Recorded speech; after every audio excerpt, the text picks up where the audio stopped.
Well, hey there, guys. Greetings and salutations. Welcome to the best damn movie-related show on the planet Earth, the John Campea Show, coming from right here in my quaint little studio. I'm, of course, your host, John Campea, and it is an awesome honor and privilege, as it is every day, to have you, our international friends, gather around as we talk about our favorite things in the world, movies and movie news, TV and streaming, and all that good stuff. And thank you so much, guys, for joining us here on this Friday. On Fridays, as you know, Jonathan Voico has the day off. Rob is on a trip up visiting his hometown of Seattle. So it's an intimate little menage a deux. You and me and a bottle of champagne, talking about some of our favorite things. Good to have you guys here. Thank you to everybody who's joining us here live. Good to have you here. And like I said, we've got a number of things that we need to talk about here today. So let's not waste any time and get right into it and start off with this.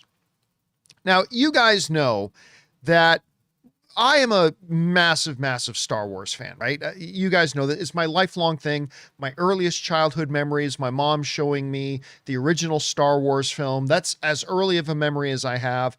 Then I don't have any more memories so long after that. I think my next earliest memory is finding out that they were making another Star Wars movie.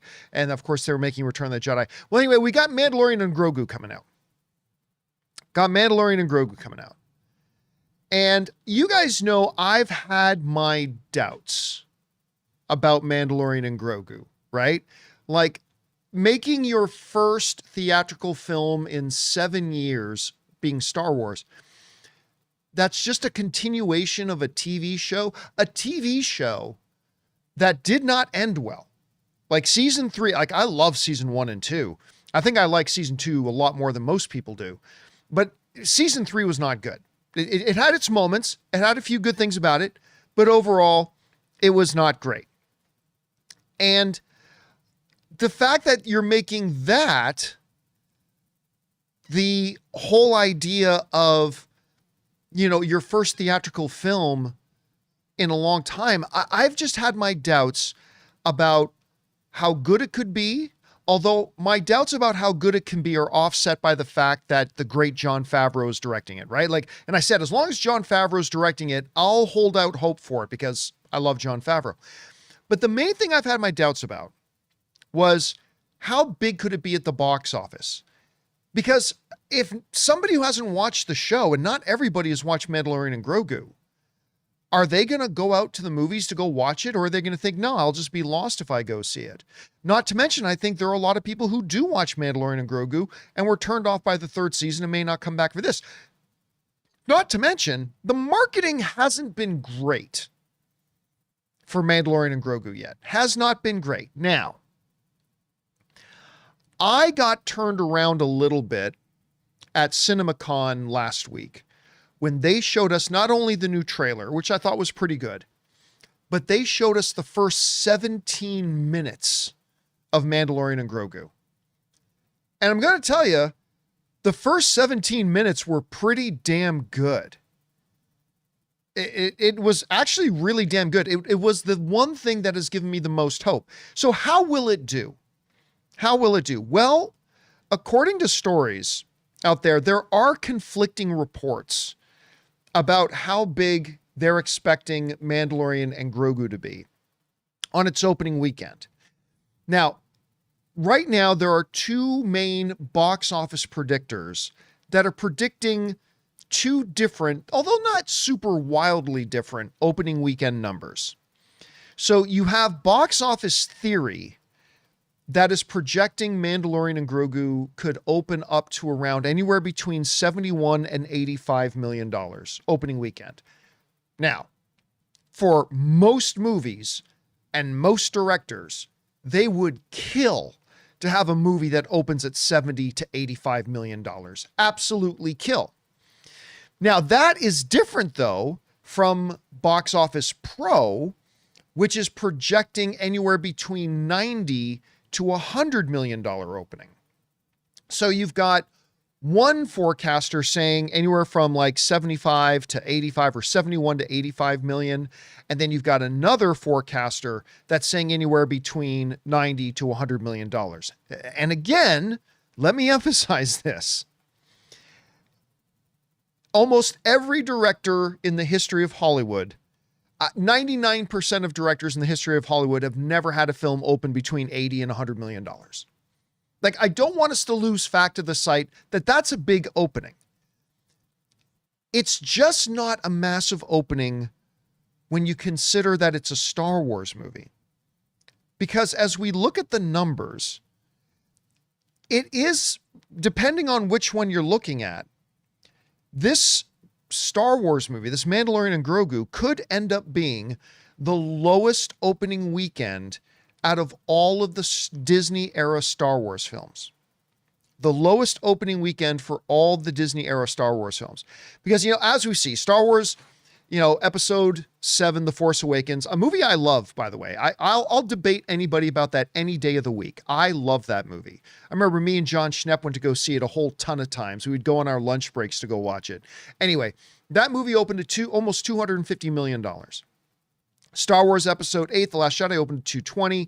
Star Wars Episode 9, The Rise of Skywalker, which I hate that movie. Anyway, that's neither here nor there. It still had a really great opening weekend at $177 million. Rogue One, A Star Wars Story, which is probably, I don't think it's a big hot take to say Rogue One is probably the best. Like, I love The Force Awakens, I do. But I don't think it's a big hot take to say that Rogue One is probably the best of the Disney era Star Wars films, because that movie is spectacular. I love Rogue One. And of course, Andor came after that and all that kind of stuff. Anyway, but then you see that the lowest opening weekend for a Star Wars movie was Solo, A Star Wars Story at $84.4 million opening weekend. Again, most filmmakers in their lifetimes will never make a movie that opens at $84 million. But for a Star Wars film, it's clearly low on the totem pole. It ended up being the only Star Wars movie in history, live action, that actually lost money at the box office. And a movie I said from day one when they announced it that this is not a movie they should have been making, even though it turned out pretty good. I think Solo is a fun space adventure movie. I think it's a good movie. I enjoyed it, but it's still a movie they never should have made. Be that as it may. So as we're looking at these numbers again, if box office theory is correct, and it's going to open anywhere from 71 million to 85 million, we are looking at a reality here that Mandalorian and Grogu could very well end up being the lowest opening weekend ever.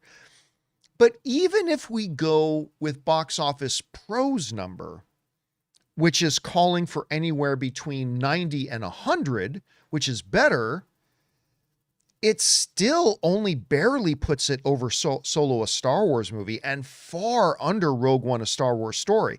Now, I got to say this. Even Box Office Theory's number, which is like 71 to 85, I have to admit that's even, let's say it gets 80 opening. That would be the worst opening for a Star Wars film ever, but at least for the Disney era, I got to say that would still be more than what I would have thought about a month or two ago. Like, I have to admit that. Like, you guys who have been watching me, you know that my expectations for how big Mandalorian and Grogu will be have been very tempered, right? Like, I just don't see a whole ton of people running out to go see this. And if it does make 80 or more, I have to admit that's better than I would have thought it would do. Now, look, again, let me circle back around to this. The first 17 minutes they showed us for Mandalorian and Grogu were really great. Like, it's what Star Wars should be. Listen, to me, at its heart, and I know not everybody agrees with me, and that's totally fine. At its heart, Star Wars is not sci-fi. I mean, not really, not in the way that, Dune is sci-fi or 2001 is sci-fi. I don't really consider Star Wars so much to be sci-fi. Just because something's in outer space doesn't necessarily mean it's sci-fi. but I've always kind of considered Star Wars to be an adventure, more like Indiana Jones. Like, I find Star Wars to be more like Indiana Jones than I do than its similarities, say 2001: A Space Odyssey, right? And so I've always kind of considered Star Wars more of an adventure series. And when I'm watching the first 17 minutes, Ryan puts it really well. It's a space Western. Yeah, especially Mandalorian. But yeah, in many ways, it's a space Western. Like, even George Lucas said, like, one of the main inspirations for Star Wars was Seven Samurai and, a bunch of other things. So I really look at it as an adventure. And so when I'm sitting there watching the first 17 minutes of Mandalorian and Grogu, remember, I've been very critical of this and saying I've had my doubts about this movie, but I was swept up in the adventure of it. I really was. And so, listen, I'm telling you, these numbers right now, if it can come in over 80 and beat out Star Wars Solo a Star Wars story, I'll be impressed. I'll be really impressed. It's way more than I thought it would. But I don't know, like, maybe the new marketing is picking up steam and people are getting excited about it. I don't know if that's true or not, but I don't know. Maybe it is. Guys, question is for you. What do you think about this? It is possible. It looks like there's a good possibility, depending on who you're listening to, that Mandalorian could end up being the lowest opening weekend for a Disney Star Wars era film. And even at the high end, it's only going to beat Solo. It'll come in well below Rogue One, a Star Wars story. Do you think that's surprising? Maybe yes, maybe no. Whatever you guys think, jump down to the comment section below and let us know your thoughts. All right, guys. With that down, let's move on to this. I never watched Avatar: The Last Airbender until the pandemic hit. Once the pandemic hit and we were all stuck at home, we got into playing a lot of video games and me going back and trying to watch a lot of television shows that people always said I should watch, but never got around to watching. So I checked out Avatar: The Last Airbender. And I'll say this, while I don't think it's one of the all-time greats like some people think it is, but I really enjoyed it. I quite enjoyed it. I especially thought it got better as the seasons progressed. Like, because the first season was good, but I thought very childlike. Like, there's a lot of animation that isn't just targeted at kids. It's targeted for everybody. I found the first season of Avatar to be a little bit targeted to children more than also being friendly for adults. But as it continued, and as I got through the series, I found that the show matured with the audience, and it's still definitely a very kid-friendly show, but I ended up really liking it. I enjoyed Avatar. So anyway, you guys know that they had announced that they're doing an Avatar Aang, or The Legend of Aang, The Last Airbender. They changed titles on it, I think. Now, some of you may have also heard that the movie got leaked online in its fullness. Well, now, according to reports, they caught the person who leaked it, and the person who leaked it is facing up to 7 years in prison. 7 years in prison for leaking the full movie online. Now, some of you may know that I didn't even really we didn't talk about on the show when Avatar got leaked. And the reason we didn't cover it is because I lost 90% of my interest in this movie. The reason I lost 90% of my interest in the movie is because, as some of you will remember, Avatar Aang, the Legend of the Last Airbender, was supposed to originally be a theatrically released film. And I was pretty excited about it. I was excited to go see it. But then news came out, you guys remember this, a few months ago, that they had changed their minds and decided that they were just going to dump it on streaming instead.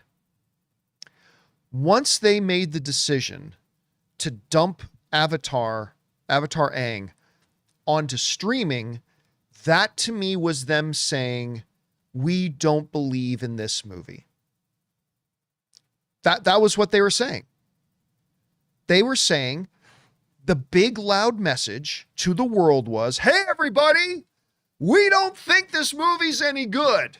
So we're not going to do the theatrical thing. We're just going to very quietly shove it into streaming. And by the way,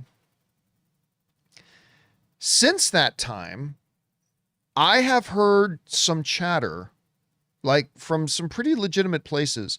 I've heard some chatter that that's exactly what happened. That this is basically another Batgirl situation. You remember they dumped out of dropping Batgirl completely from release, and they decided not to release and they scrapped it, which was the right thing to do because the movie was that bad and it just would have damaged them and they would have lost more money.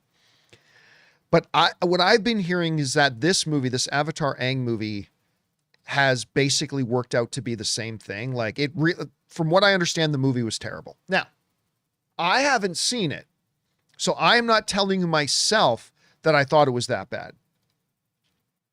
But apparently the studio maybe thought it was that bad. And that's why they ultimately made the decision, instead of pouring even more money into it to try to fix it, they just decided they were going to put it out on streaming. So whatever, what's to believe, what's not to believe, who knows? But they catch the guy and he's going to do he's facing up to 7 years if he's convicted and found guilty. How do I feel about this? Listen, guys, you know how I feel. Piracy, I don't care what childlike, I'm in kindergarten and I like to make up reality. I don't care what kind of childlike semantics bullshit you try to play. Piracy is theft. It straight up is. You make yourself look stupid if you try to deny that it is. It is. It's absolutely theft. When somebody puts money and time and resources into developing something that is meant for sale, and then you steal it and disseminate it to other people who don't have to pay the person who created it, you stole it. And again, listen, and I don't think people who download stuff like that should face criminal prosecution. I've always felt like this, like go back to the movie blog days. I've never believed that somebody who downloads something should face criminal prosecution, but I've always believed that the person who steals it, initially steals it, and then disseminates it, particularly, and remember, we're not talking about a set photo. We're not talking about a clip. We're not talking about a section of the script. We're talking here about the full movie. The full movie. They took it and put the full movie out. Basically, that's going to cost, I don't know what the final dollar would be, but that is going to cost the studio that made it, that put the money and effort and energy and manpower and resources and capital all into making it. You now automatically lose them $1 million, $5 million, $20 million. I don't know, but you just cost them a lot of money, like a lot of money. Now, that's not to say I don't understand the temptation for pirating. I do. I really do, especially in situations. I know I'm going off on a bit of a rabbit trail here, but give me some leeway. Give me a bit of rope here. I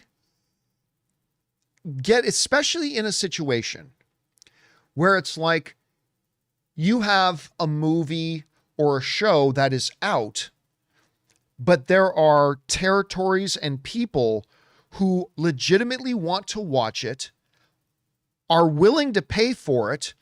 Insert that Futurama meme of shut up and take my money. There are people who want to watch it and totally want to watch it legitimately and totally willing to pay for it. But for whatever reason, studios, distributors, whatever, have a territorial thing and they're just not making it available to some people. I'm not saying that makes it right to pirate in that situation. I'm just saying I especially understand the motivation for a lot of people who are like, I am willing to give you my money to let me watch this, but you are simply making it not possible for me to watch it while other people are having the ability to watch it. I'm just saying I get it. I'm not saying it justifies it. I'm just saying I get it. I really do. And by the way, I don't believe in the excuse of, well, I pirate because it's too expensive otherwise. It's too expensive for me to buy a Ferrari.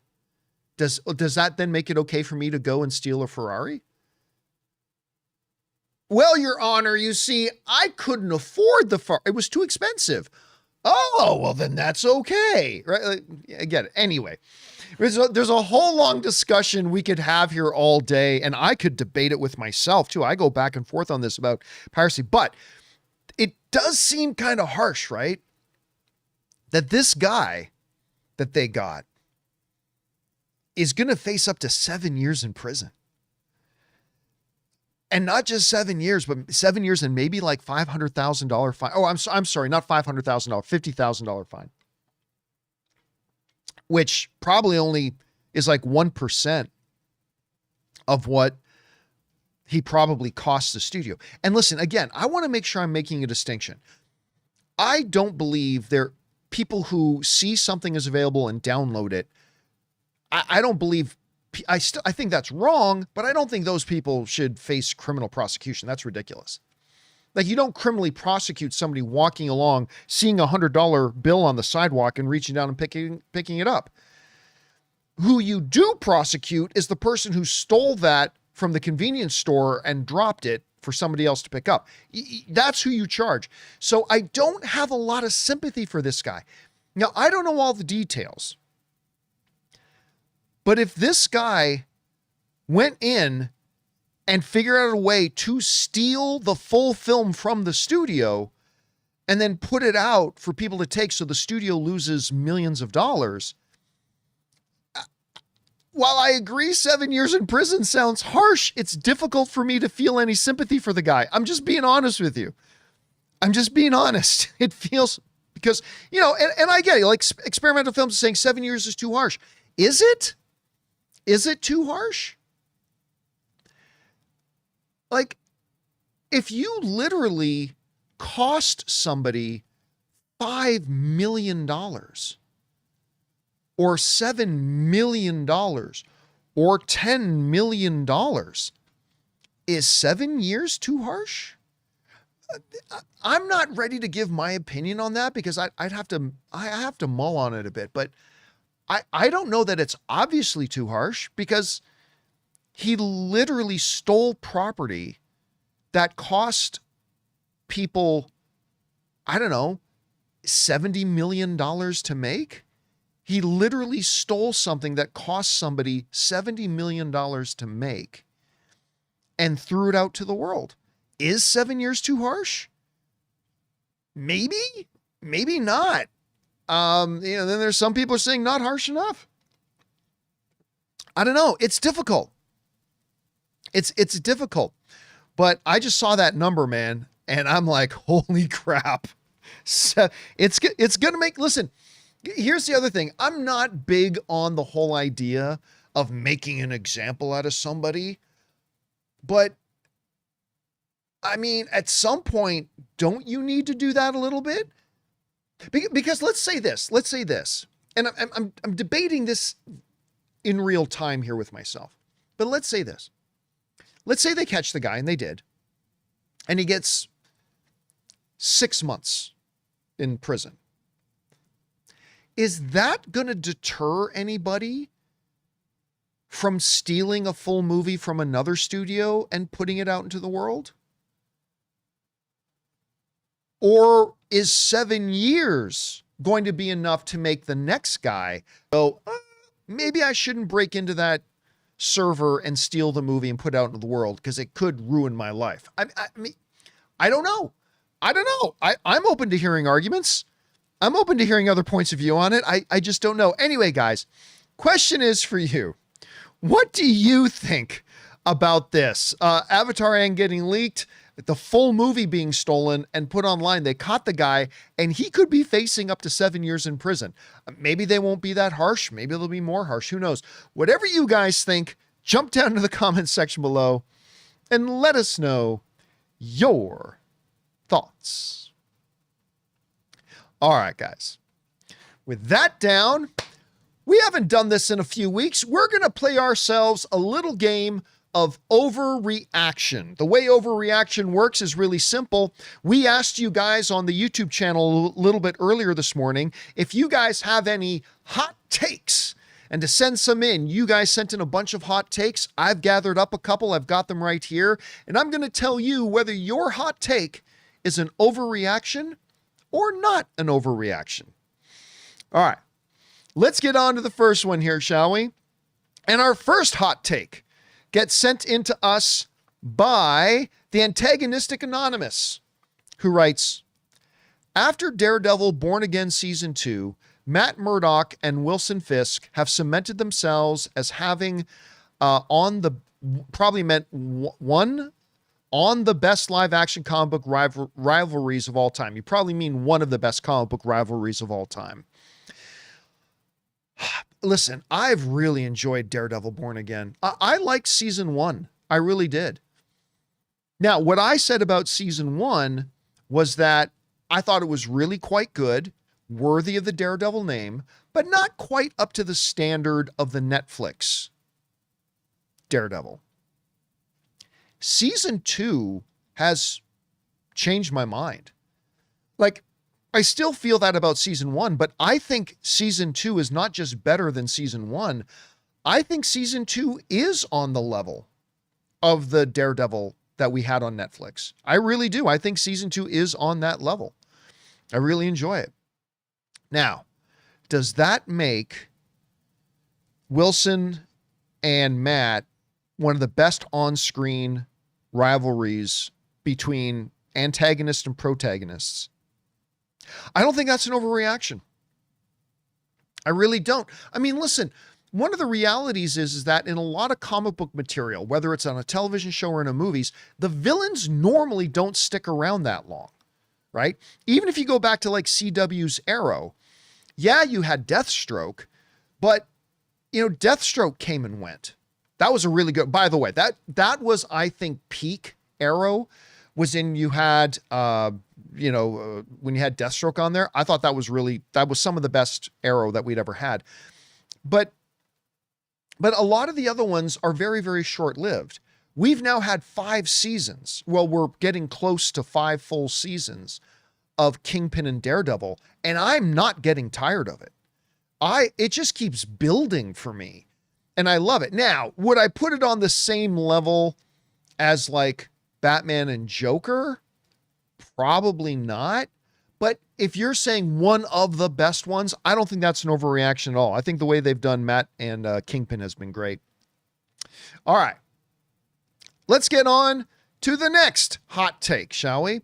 And the next hot take got sent into us by Kat Walla, who writes, Prince Zuko's redemption arc in Avatar: The Last Airbender is the best written redemption arc in all of television in the last 25 years, both animated and live action. All right, I was just telling you that I didn't watch Avatar: The Last Airbender until the pandemic, and Prince Zuko was definitely one of the reasons I enjoyed it. Really, really great character. All right, so your hot take is that Prince Zuko's redemption arc is like the best. I'm going to call that a massive overreaction. Massive overreaction. And one of the reasons, the main reason I'm going to say it's a massive overreaction is the fact that it's not even much of a redemption arc. Like, to me, redemption arcs are like somebody who is bad and then redeems themselves and becomes good. Zuko was never that evil. Like right from the beginning, like, yeah, he was misguided by his dad and he'd faced a lot of abuse from his father and all that kind of stuff. I mean, scarred for life by his own dad. he was never from the beginning an evil character. Like, I think and that's one of the things that made him great. Like right away, what made him a sympathetic character was that we knew right away there's a lot more going on under the thing. Now, did he do some bad things? Yes, but he was never truly an evil character. And so and even if you want to consider him a straight up evil character, which I don't think he ever was. Like I watched the show from the beginning and I never considered him right from the beginning to be a straight up evil character. Misguided? Yes. Tough start in life? Yes. Faced a lot of abuse? Yes. But I never saw him to be a straight up evil character. He was never like, let's go to that town and kill all the children. But even if he was, it's a very good redemption arc and he's a very good character. But you're asking me if I think it's an overreaction to say that he's like the single best redemption arc in all of television, animated or live action in the last 25 years. I'm going to have to say overreaction. For me, it's an overreaction. All right. I'm sure many people are going to agree with me. I'm sure many people are going to disagree with me, but I'm going to call it an overreaction. All right. Let's get on to the next one here, shall we? The next hot take gets sent into us by Aranoma Sharma, I hope I'm saying that right, who writes, Clayface will have the highest Rotten Tomatoes score for a comic book movie this year. Clayface will have the highest Rotten Tomatoes score for a comic book movie this year. You know what? I'm going to call it not an overreaction because it looks great. Now, Spider-Man is going to be amazingly crowd-pleasing. Doomsday, I know for a fact, is going to be amazingly crowd-pleasing. But as a motion picture, as a movie, like take comic book out of it, take, the genre out of it, take all that out, just at its nuts and bolts as a movie, Clayface is looking really, really good. Like exceedingly good. And could it be, like, don't get me wrong, I'm not saying that Clayface or that Doomsday isn't also going to be really, really great on that level. I'm not saying Spider-Man won't also be really, really great on that level. But when I look at this, and when you realize like Mike Flanagan wrote Clayface, who is one of the hottest writers out there right now, and they're going in the direction of a horror film, and it looks very cinematic and all that kind of stuff. Yeah. I mean, listen, I'm saying this in the sense that I believe the critics are going to love Doomsday because critics love the Avengers movies. I think critics are going to love Spider-Man because critics love Spider-Man. But I don't think it's an overreaction to think that while maybe Doomsday gets an 89 and Spider-Man gets a 87, that maybe Clayface could get like a 91 or 92. Again, I'm not saying take that to the bank.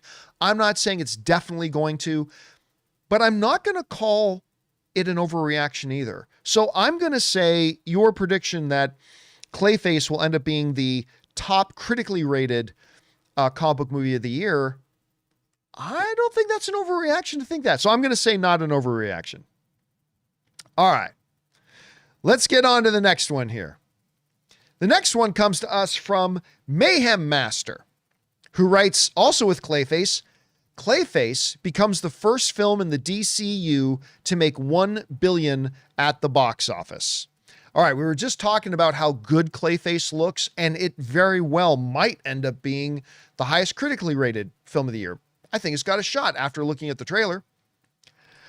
But this might be the biggest overreaction I have ever heard. No, Clayface is not going to make $1 billion. Guys, Clayface is not going to make $500 million. If Clayface can make $300 million, they got to consider it a huge win. I think at $300 million, DC has to look at Clayface as a big win. 100% big win. Number one, it's a very unknown character for a lot of average filmgoers in DC. Number two, it is not a traditional comic book film. This is a body horror film. Body horror films can be awesome, but they don't blow up the box office. So yeah, I'm not just going to say, I like what iPhoenix is saying. That's not just an overreaction. That's a reaction for someone who's smoking way too much of something. Yeah, there is. And again, I think Clayface might end up being great. End up being absolutely great. But there is no chance in heaven or hell that Clayface makes anywhere close to even smelling the faint scent of $1 billion film. No way, no how, no chance. It ain't. It just simply ain't happening. All right. Thanks for sending in the hot take. That hey, listen, I'm asking you guys to send hot takes. That's a hot take. So thank you. I mean, it's an overreaction, but it's a hot take, and I thank you for sending it in. All right. Let's get on to the next hot take, shall we? And the next hot take gets sent to us from Dankin, who writes, John Wick would beat John Bernthal's Punisher in a fight. John Wick would beat John Bernthal's Punisher in a fight. All right. In as much as it was obvious that the last one was an absolute overreaction, I'm saying this one is almost equally as obvious that this is not an overreaction. John Wick's would take out Frank in fairly short order. I'm not saying it would be a one-punch man situation, but I don't see that sequence. I mean, two of them locked in a room. I don't see that. Even if you gave them both weapons, I don't see that fight sequence going more than about 30 or 40 seconds. Now, I'm not saying that John Wick is that much better of a character than Frank Castle, John Bernthal's Punisher. I'm not saying that. Actually, I love the John Wick character. You guys know I love John Wick, but I actually think Frank is a better character. But yeah, if you're just simply straight up saying, like, just put the two of them in a room, weapons or not, which one wins in a fight? John Wick wins that fight. I don't even think it's a relatively close one. It's like asking, hey, who has better fashion sense, John Wick or Frank Castle? Well, that's obvious. John Wick. Again, not saying he's a better character, but it's clearly obvious. The way they write John Wick, he has the much better fashion sense than Frank does. I dress more like Frank than I do like John, but I mean, it is what it is. But yeah, if you're asking me who just straight up wins that fight, I mean, that's just, yeah, that's a no-brainer. That one is Frank. I like what Adam is saying, but Baba Yaga always wins, man. Yeah, unless you're fighting somebody with superpowers, and even some people with superpowers, I still think would fall to the Baba Yaga. I completely agree, Adam. So yeah, I'm going to call saying that John Wick would beat John Bernthal's The Punisher an obvious non-overreaction. That is not an overreaction. All right. Let's move on to our final hot take of the day here, shall we? And the last hot take gets sent in to us by Adam, who writes, Doomsday will be the best Russo brothers directed MCU film. Doomsday, Avengers Doomsday, coming out this year, will be the best Russo brothers directed MCU film. This all depends on how you're going to define it. I do think Doomsday is going to be the most bombastic of the Russo brother Avengers films, like for sure. And it's going to be incredibly crowd pleasing. But by saying it's going to be the best of the Russo brothers directed films, guys, the Russo brothers directed Captain America, the Winter Soldier, which there are a lot of people who believe that is the single best comic book movie ever made. These are the same guys who made Captain America Civil War, which I think is a top 5 best comic book movie ever made. These are the same guys who made Infinity War, which I think is better than Endgame, but even Endgame was great. Look,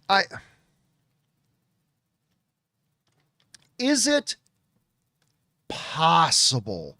Well, of course it's possible. Of course it's possible. But I'm going to call this an overreaction. I think Doomsday is going to be great. And I think it's going to be bombastic. And I think it's going to be very crowd pleasing. I think audiences are going to have a real fun time with it. It's going to be great. But it is a tall order to ask for that movie to be as good of a movie as Winter Soldier is, which again, I agree is one of the best comic book movies ever made. And Civil War, which is my personal favorite that the Russo brothers has done. I think Captain America Civil War, not only top 5, might be a top 4, top 3. Like, cause in my top three in no particular order, okay? No particular order. My top 3 are the original Avengers movie, The Dark Knight, and Logan. Those are to me the 3 best that's ever been made. I might have Civil War right in number 4 there. I might have Civil War right out of there. So yeah, I'm going to say, since you're asking me to adjudicate your hot take, I'm going to say predicting that Doomsday is going to be the best of the Russo brothers movies, while completely possible, it's a really tall order. So I'm going to call it an overreaction. All right, guys, that will wrap up today's little installment of Overreaction. Thank you guys to all of you who sent in your hot takes. Keep your eyes open on the YouTube channel for when we put out our next call for submissions for your hot takes, and maybe you'll see your hot take get adjudicated on Overreaction. All right, guys. With that down, we now need to go on and talk about Michael. But before we do, with the records being broken and the audience scores and all that kind of stuff, before we get to that, we're going to take a quick second and thank the sponsor of today's episode of the John Campea Show, our friends at Hims.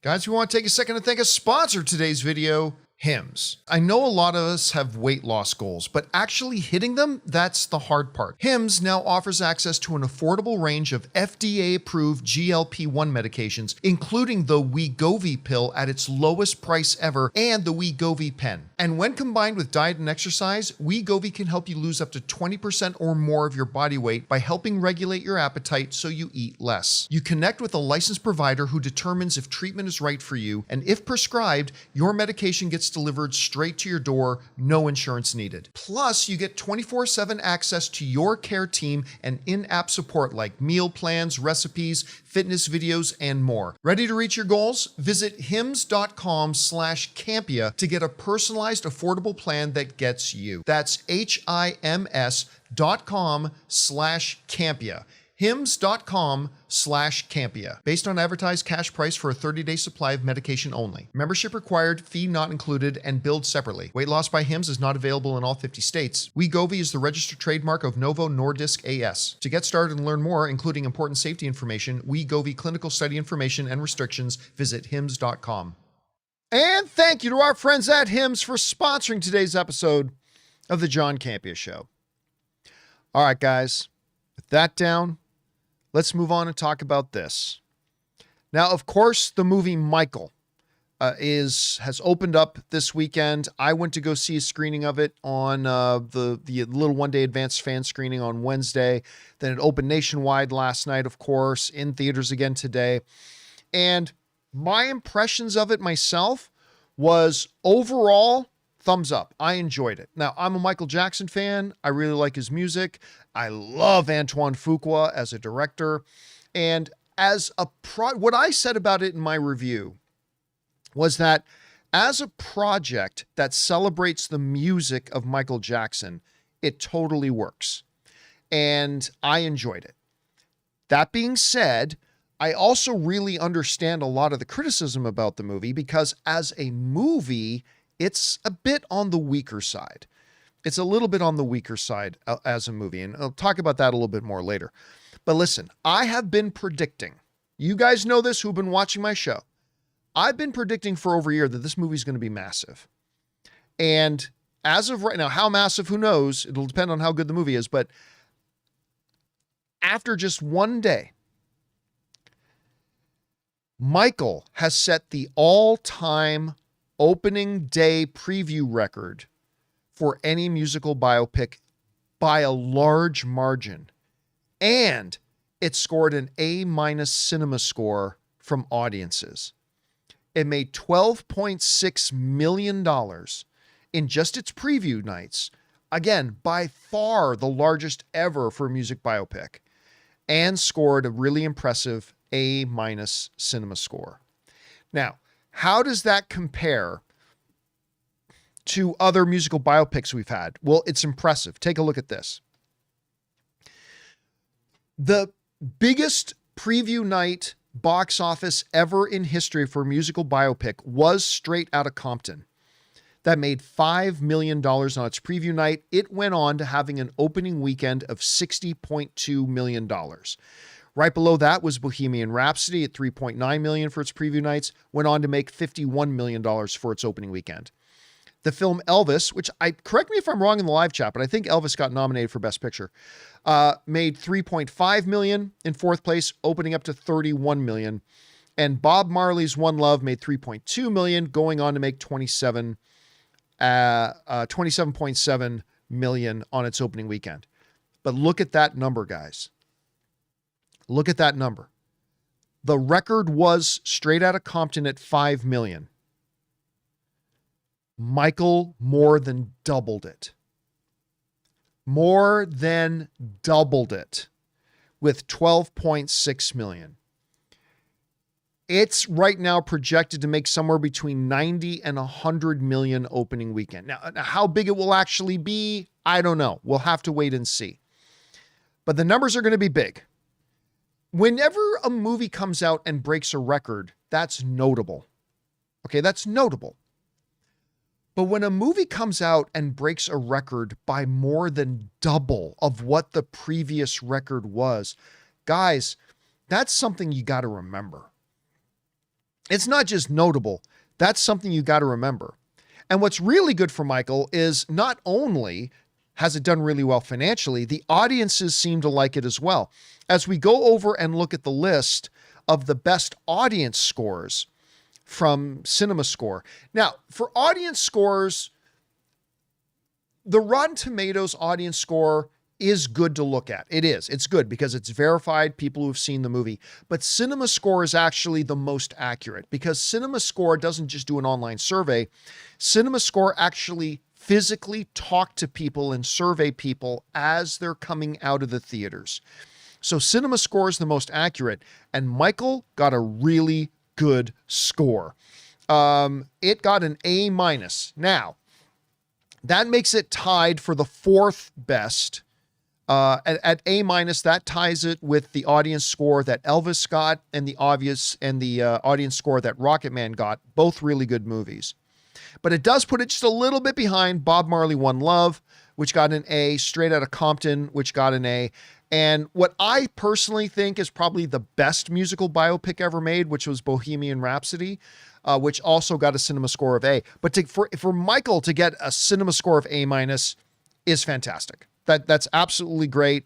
Audiences are liking it, and it's making money. These are all really, really good things. Now, this may, of course, understandably, bring up the discussion about, well, if the audience score is A-, and it's making $12 million in its preview nights, why is there such a discrepancy between the critic scores, which right now have gone up to 40%, and the audience score, the Rotten Tomatoes audience score is 96. Why is there such a big discrepancy between them? Now, I've sat here and watched a lot of very weak-minded people make up some pathetic ass excuses. Well, critics just hate Michael Jackson. No, they don't. No, they don't. I'm sure there are a couple that do. Just like I'm sure if you go into McDonald's, there's a couple of people in McDonald's who hate him too. But that is not why the critics gave it, or some critics, 60% of the critics gave it a bad score. So get that weak ass sauce of critics just don't like Michael Jackson. Shut the fuck up. You're stupid. That's not why. I know I liked it. I gave it a positive review. So I'm one of the 40%. But I think the reason, and I'm just, my best theory about why we see such a big discrepancy between the critic scores and the audience scores is something I've talked about for years, which is, and why I understand why there's such a gap. As somebody who liked the movie, I understand why there's such a big gap. When people go to a movie, they will pay to buy a ticket to go to a movie that looks like it's something that really interests them and that they might enjoy. Now, sometimes they do enjoy it, sometimes they don't. Whereas film critics, they don't have that luxury. They just go to see a movie, whether it's something that looks like it appeals to them or not, right? There are a lot of people out there who don't like Michael Jackson that did not go to see Michael this weekend. Like, no duh, right? Like, of course, obviously. And when people who love Michael Jackson go to see a Michael Jackson movie, and like me, are primarily looking for a celebration of Michael Jackson's music, like I was, then we walk out of the theater with a positive experience, right? Because I think on that level, Michael really works. And so for myself and other people like me, we go into Michael primarily looking for a celebration of Michael Jackson's music and to be entertained by his music. And the movie kills it on that level. And so and I think a lot of you, walked out of it really enjoying ourselves. But if you're going into Michael not really concerned about the music of Michael Jackson, maybe you don't care much about Michael Jackson, you just want to go see a good, solid movie. Michael has its weaknesses as a film. Like, as somebody who I gave a positive review to Michael, I understand, because it is very thin. It keeps things very surface. It's very one-dimensional in many ways. It's not a strong movie. But as a celebration of Michael Jackson, here's a good comparison. Take the all-time great GOAT of GOATs, icon of all icons movie, Breakin'. That's right. That's right. Spielberg couldn't have made Breakin'. Nolan couldn't have made Breakin'. Villeneuve couldn't have made Breakin'. But let's take the movie Breakin'. Okay? The 1983 classic breakdancing movie. One of the greatest films of all time. Well, it had a similar discrepancy. Whereas Michael has about a 50% discrepancy, Breakin' has about a 40% discrepancy. A 33% critic score, but a 73% audience score. Why? Because not a lot of people who weren't into breakdancing went to go see Breakin'. But if you were like me, my name was Pisces of the Zodiac crew, breakdancing crew. Bet a lot of you didn't know that. I was a professional breakdancer for a while. Let that blow your mind. It's true. I was a professional breakdancer. Anyway. Now it looks like I can only break my hip. So back in the day, that's right, baby. That Toad got it. Turbo and Ozone, man. Full marks to you for knowing that. Kudos to you. You are the man for knowing that. Yes, Turbo and Ozone. So people like me were just going in to watch Breakin' to see breakdancing. And the breakdancing was fun and it was great. So I walk out understanding that it's one of the greatest films of all time. Shut your filthy whore mouth if you don't agree. But people who just went into Breakin' to see a good, well put together movie, unsurprisingly, were not as impressed with the film. Oh yeah, that's another good one. That's another good one, Jermaine. Beat Street. Beat Street, king of the beat. You'll be rocking that beat up and down the street. Beat Street is a What is it? Oh yeah, Beat Street is a lesson too, cause you can't let the street beat you. I even know the fucking song. Beat Street was pretty good too, man. Beat Street was pretty damn good. I liked Beat Street. I think I like Breakin' a little better. I think I like Breakin' a little bit better. But anyway, back to the point. So you had people who love breakdancing. They rush out to go see Breakin', and 73% of them like it because it delivered what they were looking for. It delivered breakdancing, and it delivered celebrating breakdancing and painting breakdancing in a good light. And so they liked it. Whereas the general film critics who were looking for other things like great story, good depth, multi-dimensional characters, great synergy, all that kind of stuff, they were not as impressed because if I'm going to be honest, as a movie, Breakin' kind of sucked. I love Breakin'. Again, shut your dirty whore mouth. But I have to admit that Breakin' is not a very good movie. And I think my guess is, and it's just a guess, my guess is that that's kind of the same phenomena that we're seeing with the discrepancy between the critic score and the audience score of Michael. A lot of people like myself were going into Michael just wanting to see a celebration of Michael Jackson, to see a celebration of his music. And listen, man, half the movie, I was dancing in my seat, right? Like I said, I told you guys when they were doing the Thriller part, of the movie and showing them making the Thriller music video, my wife, Dr. Ann Campea, I looked over at her and she was literally doing the,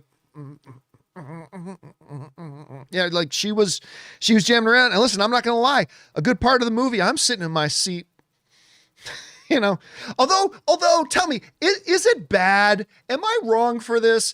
That whenever I hear the opening music for, Beat It, and they went over them making Beat It, but whenever I hear Beat It, all I hear in my head is Weird Al's Eat It. Eat it, eat it, get yourself an egg and beat it. You know, am I wrong? Is that bad? Or speaking of bad, when they did bad in the movie, there is absolutely,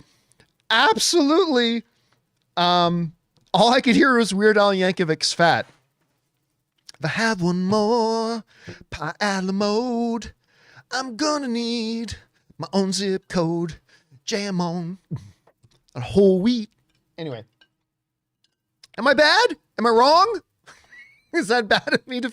It's just the truth. I'm just telling you the truth. As somebody who liked the movie, that was just the truth for me. Anyway, so again, my best guess, because again, I know a lot of film critics who have been very excited for this Michael movie, who didn't like the movie. They don't hate Michael Jackson. They're not anti-Michael Jackson. They were excited to see it because Michael Jackson, one of the biggest stars of all time, Antoine Fuqua was directing it. They going to see it, but they just didn't like it. And listen, as somebody who did like the movie, I understand the criticism. I agree with a lot of the criticisms, to be honest with you. I say this as somebody who is pro this movie. I understand the criticisms. And so again, my best guess is that the reason you see the discrepancy is that all you had were people who were very pro Michael Jackson going to see the movie to a degree. And so they're looking for one experience like I was, and the movie did deliver that experience. So we walk out happy. Whereas film critics who are agnostic about Michael Jackson went to the movie just looking for a good movie. And as just a straight up movie, it definitely has its weaknesses. It definitely does. Now I'm looking forward to seeing the next one, and hopefully they're able to build on it and have some more success. But that's my guess. But listen, guys, once again, look at this number. Previous all-time record, 5 million. Michael obliterated it. 12.6 million. How big is the opening weekend going to be? I don't know. We'll find out. All right, guys. And that will do it for today's installment of the John Campea Show. Now, I'll give a little bit of an announcement here. Some of you guys have been wondering why this week we have not been taking super chat questions. And I will tell you why. I had a town hall meeting with our channel members last night, and I let our channel members know about all this.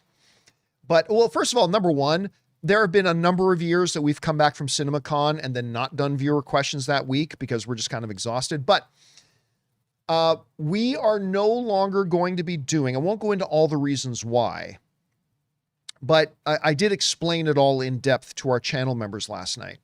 But moving forward, we will not be doing super chats at the end of the John Campea Show. We're just going to be doing the John Campea Show and then ending the show. But, and again, I went into the full explanation as to why with our channel members last night. But what we're going to do instead is we are going to, starting on Monday, almost daily, we're going to be doing an open mic almost daily. Now, I'm not guaranteeing 5 days a week. Some weeks it'll be 5, some weeks it'll be 4. Maybe there'll be the odd week where it's 3. But at 4 p.m., I might move it to 5 p.m. But for now, it's going to be 4 p.m. Pacific's time. That's LA time, or that's 7 p.m. New York time. We're going to be doing open mics. Where it'll just be dedicated to taking your questions, comments, and topics and stuff like that. So yes, we're going to be removing it from the John Campea Show, but we're going to be adding in open mics almost daily to make sure we have that opportunity. And as you guys have probably seen in today's show, we're going to be doing more to bringing up more and engaging more with your guys' live chat going on in the live chat. So we're going to be working more during the John Campea Show to be interacting with your live chats even more. It was a little hard for me today because I was doing it I'm doing the show by myself, but I think you guys probably noticed that I was bringing that in. And somebody's asking here, will the open mics be on Spotify? Yes, the open mics will indeed be on Spotify. So that's what we're going to be doing moving forward. And I really think that's going to make both things better. I think it's going to make the John Campea Show better. I think it's going to make having more open mics is going to be a lot of fun. So we're looking forward to doing that. Anyway, guys, that will do it for today's installment of the John Campea Show. Thank you so much for being here and making our little show part of your day. Guys, big appreciation. I understand, believe me, that there are a lot of things you guys could be doing with your time. The fact that you decided to take some of your Friday, last day of the week, to come and hang out with me a little bit today means the world to me. It really does. And I appreciate it so much. But that will do it for us for now. Make sure you come back and join us on Monday. And our first new open mic will then be later on Monday afternoon. I'm looking forward to doing that. Thanks so much to all of you guys. You guys are awesome. My name is John Campea. And until next time, my friends, bye-bye.